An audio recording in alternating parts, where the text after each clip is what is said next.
अस्सलाम वालेकुम बच्चों ये जो वीडियो है ना ये सारी है ग्राफ से मुतालिक के ग्राफ में जो है वो पॉइंट कैसे प्लॉट होंगे। ठीक है, हमें स्केलिंग कैसे करनी होगी ग्राफ की, वो सारा कुछ इसमें मैं आपको बता दूंगा। दूसरी बात ये है कि जो आप कैलकुलेशन करते हैं डाटा की वो कैसे करते हैं, वो मैं पहली वीडियो में बता तो चुका हूँ कि आप कैलकुलेशंस कैसे लेते हैं, लेकिन अब मैं फिजिकली सारी कैलकुलेशन आपको करके दिखा के और प्लॉटिंग तक बता दूंगा।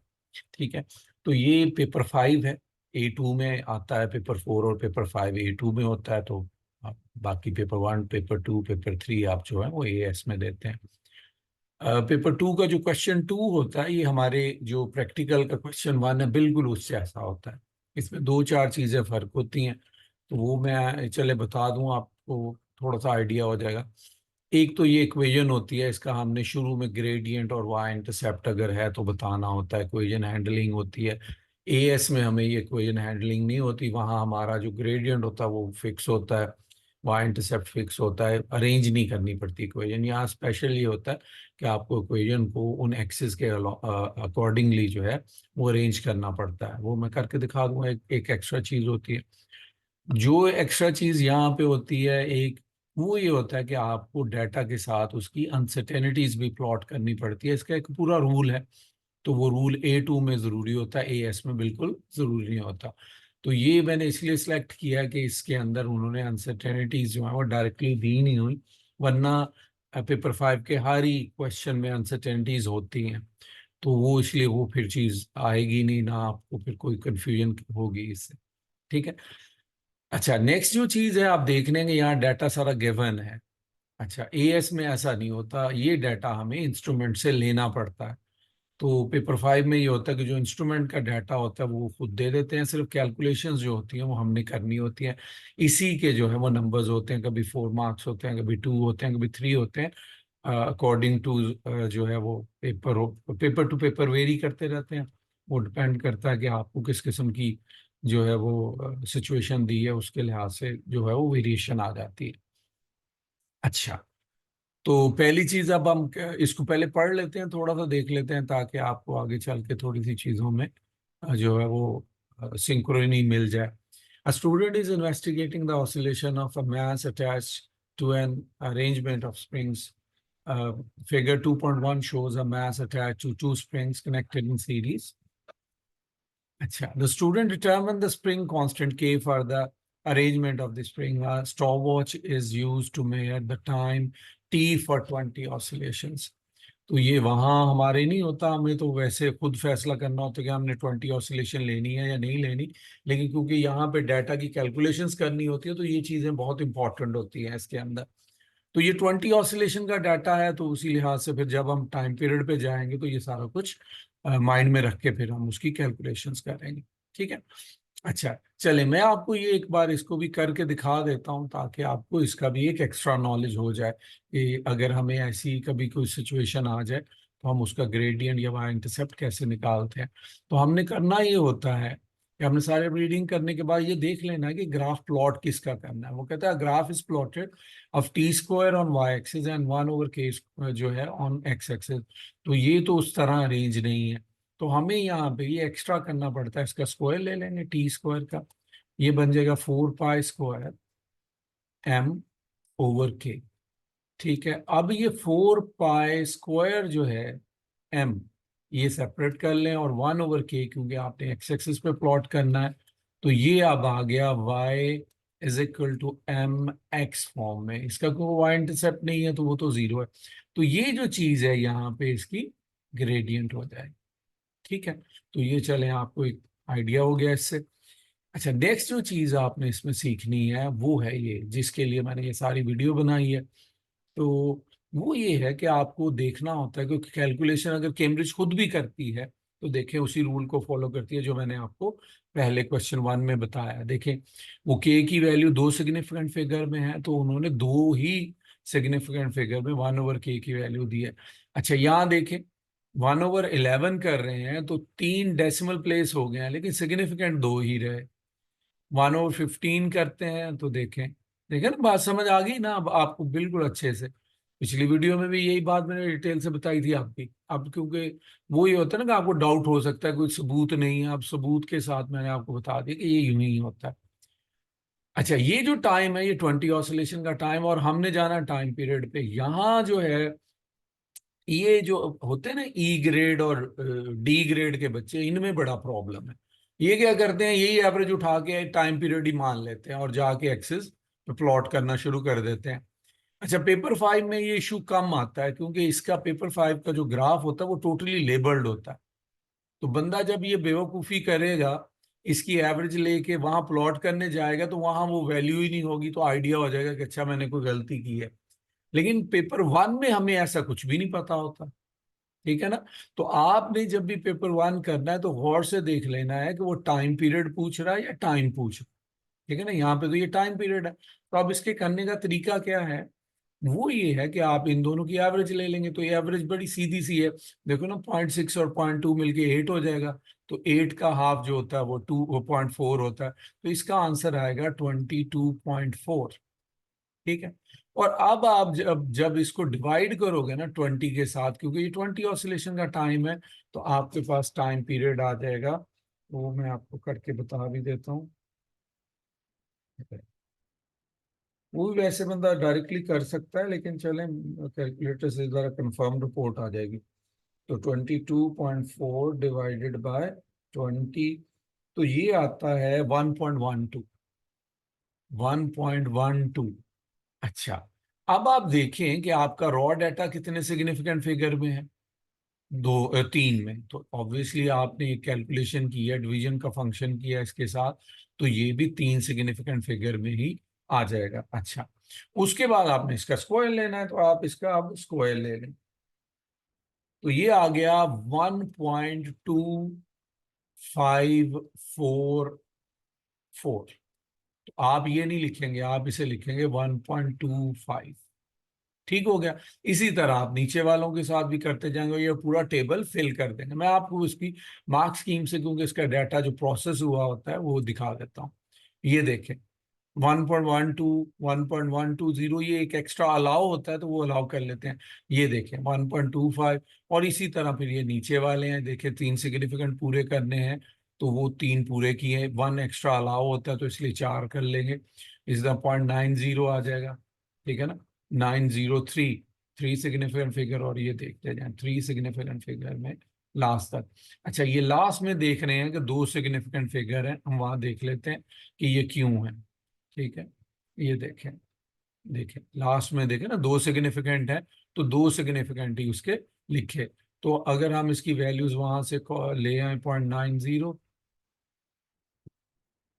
तो 0.903 है, और सो ऑन इसी तरह। मैंने क्योंकि 2-3 पॉइंट प्लॉट करने, और इसका जो है, नहीं वो 0.903 तो उधर आना था ना। इस कर दूं मैं इसको। अच्छा, 0.950 और 0.950.903। अच्छा, ये दोनों आ गए। उसके बाद अगला एक और पॉइंट ले लेते हैं, 0.815 और 0.664। 0.815 और 0.664। ठीक हो गया। अच्छा, इसी तरह वो लास्ट वाली भी रीडिंग ले ही लेते हैं। वो 0.47 और 0.22 है। वो 0.47 और 0.2। अच्छा, तो ये आपको अब समझ आ गई कि जो वैल्यू है वो लेते कैसे हैं। कि अगर 20 ऑसिलेशन है, 10 ऑसिलेशन है, तो पहले उसको 10 से डिवाइड करेंगे या 20 से डिवाइड करके टाइम पीरियड पे पहुंचेंगे। अगर कोई अंडर रूट का फंक्शन है, स्क्वायर का फंक्शन है, तो वो लगाएंगे। लेकिन सिग्निफिकेंट फिगर वही रहेंगे जो रॉ डेटा में होंगे। अगर 2 हैं तो 2 रहेंगे, 3 है तो 3 रहेंगे। चले, अब हम प्लॉटिंग की तरफ जाते हैं। मुझे है तो छोटी सी वीडियो ही, प्लॉटिंग आपको समझाता हूँ करते कैसे हैं। अच्छा, अब आप देखें, पहले चलें इसका ग्राफ एक बार देख लें कि उन्होंने जो उसको लेबल किया है तो कैसे किया है। मैं इसको थोड़ा सा छोटा कर देता हूँ। ये देखें, यहाँ फॉल्स ओरिजिन है, जैसे मैंने आपको बताया था।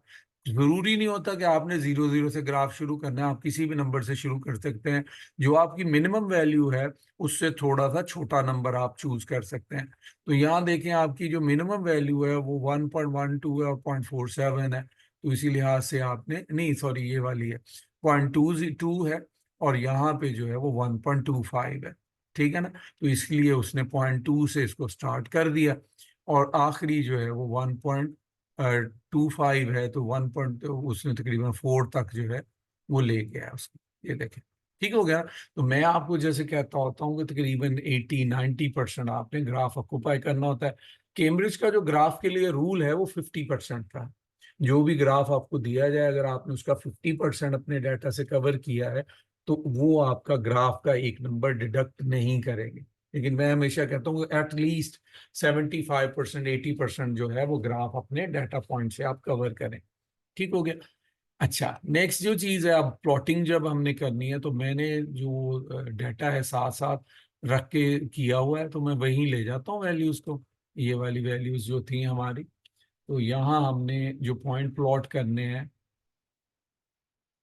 या चलें उधर ही कर लेते हैं, वो तो बार बार आके, या मैं वैल्यूज लिख लेता हूँ तो वो वैल्यूज नीचे ही आ जाएंगी। खैर, ये मैं वैल्यूज लिख लेता हूँ, साथ साथ ये चलती रहेंगी वैल्यूज हमारे। ये देखें, तो इसमें पहली जो वैल्यू हमने प्लॉट करनी है वो हमने 1/k की करनी है 0.13, और उसके कॉरस्पॉन्डिंग टी स्क्वायर जो है हमारे पास वो है 1.25। फिर आगे हमने प्लॉट करना है 0.091, और उसकी नेक्स्ट जो वैल्यू है वो 0.903 है।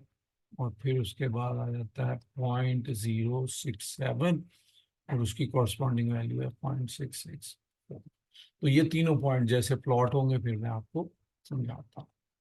तो ये देखिए, अब ये नीचे आ गया ना। अच्छा, अब हमारा पहला नंबर है 0.13। तो 0.13 इधर इसके मिडल में आना। ठीक है, मैं इसको जरा बड़ा कर लूँ। 0.13 जो है, क्योंकि 0.12 और 0.14 के मिडल में आए, यहाँ पे आए। ठीक है, और उसके कॉरस्पॉन्डिंग वैल्यू है 1.25। अब हमने क्या करना है, 1.25 ढूंढना है कहाँ आता है। तो वो भी सीधा है, वो इनके मिडल में आ जाएगा, क्योंकि 1.2 और 1.3 के दरमियान में 1.25 आएगा। और यहाँ पे आके हमने बिल्कुल 5 लाइंस जहाँ आती हैं उसके सेंटर में ये पॉइंट लगा लेना। ठीक है, यहाँ पे। और जैसे मैंने आपको बोला था कि आपका पॉइंट बिल्कुल लाइंस के ऊपर होना चाहिए, और अगर आप इसको सर्कल करते भी हैं तो एक छोटे ब्लॉक के सर्कल से ज्यादा ना करें। तो ये यहाँ पे तो अब जगह ही इतनी छोटी सी है।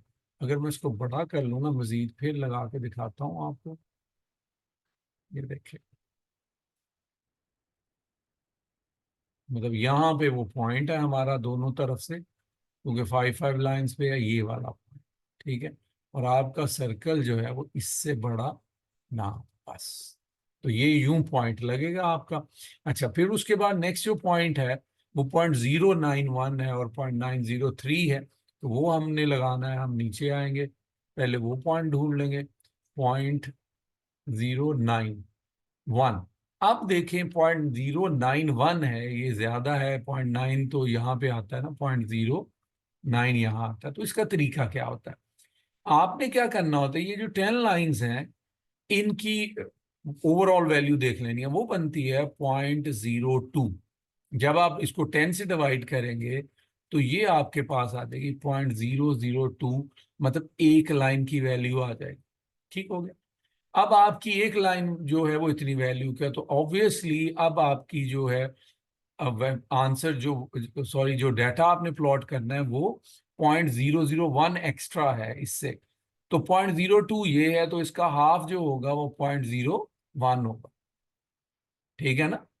इसके आगे क्योंकि 0.02 का छोटा ब्लॉक है तो उसका हाफ 0.01 होगा। अब इसकी सीध में जाके ये फिफ्थ लाइन के बाद, फिफ्थ 5.5 लाइन है जिसके बाद हमारा ये पॉइंट लगना, और उस तरफ हमने 0.903 ढूंढना है। ठीक है, उधर आ जाते हैं। 0.093। तो अब आप देखें, ये यहाँ सिंपल ही है क्योंकि 0.1 का जो है वो एक बिग ब्लॉक है।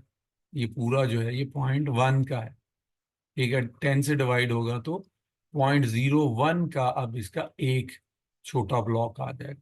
ठीक है, तो इसके बाद अब आप देखिए 0.9 के बाद पॉइंट जो है 0.93, फिर तो लगता है ये इस जगह जाके ना तीसरी लाइन पे, अभी तो ये इधर ही लगेगा क्योंकि ये 0.09 से थोड़ा सा एक्स्ट्रा है, तो इतना ऊपर नहीं हम लगा सकते।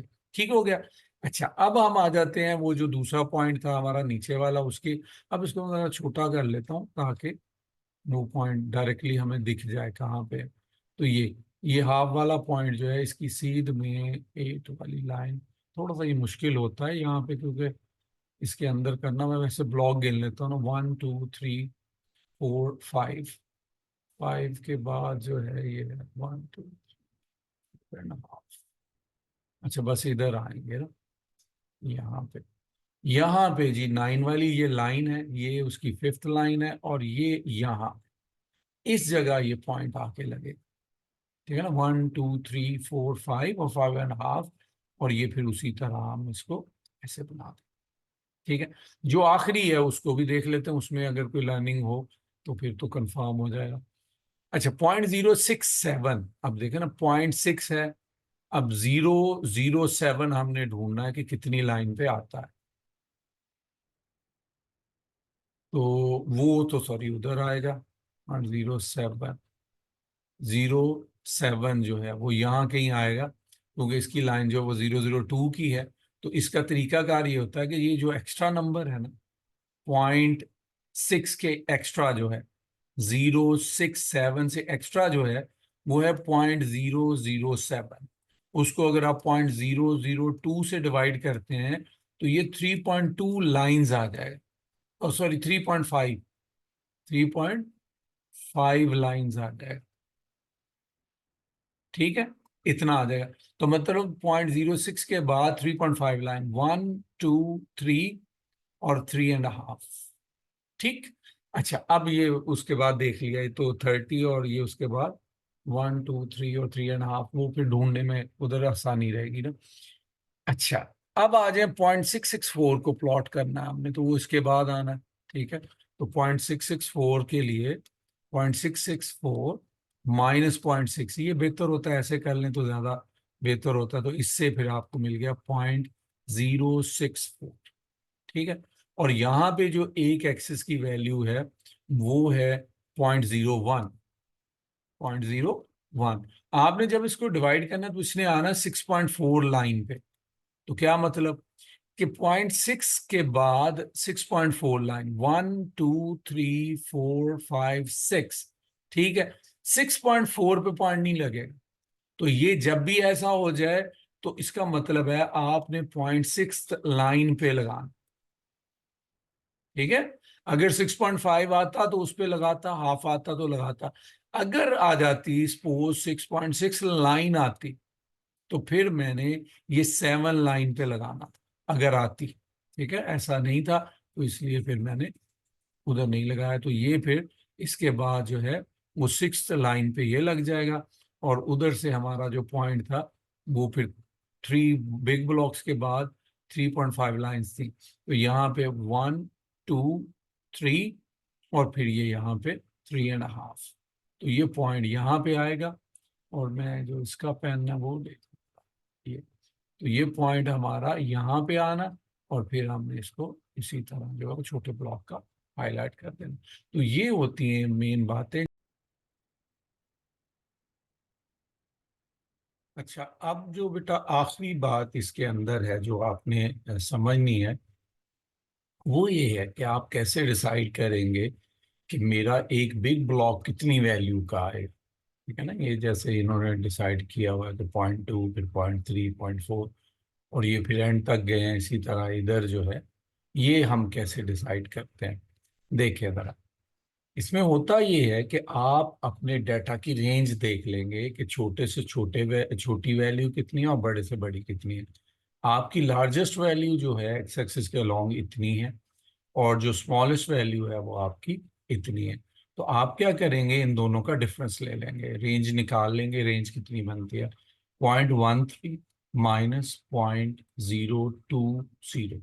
क्योंकि ये तो उन्होंने जीरो से वैसे शुरू किया है, तो आप भी जीरो से शुरू कर सकते हैं, क्योंकि इतना छोटा नंबर है तो आप जीरो से ही इसको कंसिडर कर लें, तो उन्होंने वहां जीरो किया। अच्छा, उसके बाद आपने देखना होता है कि आपने इस डाटा को कितने ब्लॉक्स में फिट करना है। तो आप अपने हॉरिजॉन्टल ब्लॉक गिन लेंगे, ये 8 होते हैं हॉरिजॉन्टल ब्लॉक ना हमारे इसके पेपर में। इधर भी शायद इतने ही हो, 1 2 3 4 5 6 7, लेकिन वहाँ 8 होते हैं। ठीक है, यहाँ 7 ब्लॉक्स हैं, तो हमने 7 से इसको कर लेना है डिवाइड। जब हमने इसको 7 से डिवाइड करना है तो हमें वो नंबर मिल जाएगा जिससे हमने इसे करना है। ठीक है, देखने में नंबर क्या आता है तो उस हिसाब से। तो 0.13 डिवाइडेड बाय 7, तो 0.13 डिवाइडेड बाय 7, 0.018 आता है। ठीक है, मतलब 0.018, नहीं जीरो, ये आता है 0.1857 आता है। तो आपने क्या करना होता है, इसको थोड़ा सा बढ़ा के इवन नंबर में ले जाना होता है। ठीक है, तो ये बन जाएगा 0.02, जैसा उन्होंने बनाया हुआ है। अच्छा, यहाँ एक बहुत इंपॉर्टेंट बात ध्यान में रख ले, आप किसी भी एक्सेस पे 3 ही नंबर ले सकते हैं। ठीक है, या तो आप 2 की डिविजिबल वैल्यूज ले लें, या 5 की ले लें। ठीक है, या 10, 5 10 एक कैटेगरी में आ जाते हैं, 5 10 ले लें, या फिर इवन नंबर। इसके अलावा आप कोई नंबर नहीं ले सकते। 3 तो कभी भी नहीं लेना ना आपने, कि जो आपकी बिग डिवीजन है वो 3 की हो। मतलब बिग डिवीजन आपकी, मतलब बिग डिवीजन से मुराद क्या है, कि ये जो बड़े ब्लॉक होते हैं ये 2 के डिविजिबल हो, इवन नंबर हो, 5 के डिविजिबल हो। तो 5 के डिविजिबल में 10 भी आ जाता है, 2 भी आ जाता है, तो इसलिए बस ये 3 4 ऑप्शंस होती हैं जिनके अलावा आप और कोई नंबर ना लें। तो अब हमारा क्योंकि एक ब्लॉक 0.02 का आया, 0.04, 0.06 और ऑनवर्ड हम फिर ये बढ़ाते चले गए। अच्छा, इसको भी देख लें। अब इसका जो लीस्ट डाटा है हमारे पास वो है 0.22, और इसकी जो लार्जेस्ट वैल्यू है वो 0.125 है। अच्छा, 1.25 है, सॉरी, 1.25 माइनस 0.22 डिवाइडेड बाई, यहाँ 12 ब्लॉक होते हैं हमारे एएस के पेपर में। यहाँ भी गिन लेते हैं कितने हैं, पता लग जाएगा कितने बनते हैं। 1 2 3 4 5 6 7 8 9 10 11 12, यहाँ तो 12 है, बराबर ही है इसके। ठीक है, तो आपने इसको करना है 12 से डिवाइड, आपके पास कोई नंबर आ जाएगा जो भी बना। तो ठहर देख लेते हैं, 1.25 डिवाइडेड बाय, नहीं, माइनस माइनस 0.22 डिवाइडेड बाय 12, ये आता है 0.085, 0.085। ठीक है, तो हम इसको राउंड ऑफ करके नंबर देख लेंगे। अब हमने 0.1 पे देखे ना, उसने 0.09 पे राउंड ऑफ नहीं किया, उसने इसको पॉइंट जो है वो 1 का ब्लॉक ले लिया। मतलब हमारी जो डिवीजन आ रही है, बिग डिवीजन, वो 0.085 की आ रही है। ठीक है, लेकिन उसने क्या किया, इसको 0.09 भी नहीं लिया। ठीक है, इसको सीधा सीधा 0.1 ले लिया। बिग ब्लॉक देखो 0.2, फिर 0.3, और उससे ये तकरीबन 80% के करीब कवर हो जाता है। देखें ना, 12 में से हमारी जो लास्ट रीडिंग आई है वो यहाँ आती है, तो तकरीबन 10 ब्लॉक्स, नहीं, 10.5 ब्लॉक में, बिग 10.5 ब्लॉक में हमारी रीडिंग पूरी हो जाती है। तो 1.5 एक्स्ट्रा तो कोई इससे इशू नहीं होता। तो आप वहां पे भी देख लेंगे, अगर आपकी रीडिंग 11 ब्लॉक्स में आ रही है तो आप 11 में पूरी कर लें, 10 में आ रही है 10 में, 9 में आ रही है तो 9 में भी चल जाएगा। जैसे मैंने बोला था ना कि 50% जो है वो ग्राफ आपने कवर करना ही करना है जिसमें आपके पॉइंट प्लॉट हो। ठीक है, तो ये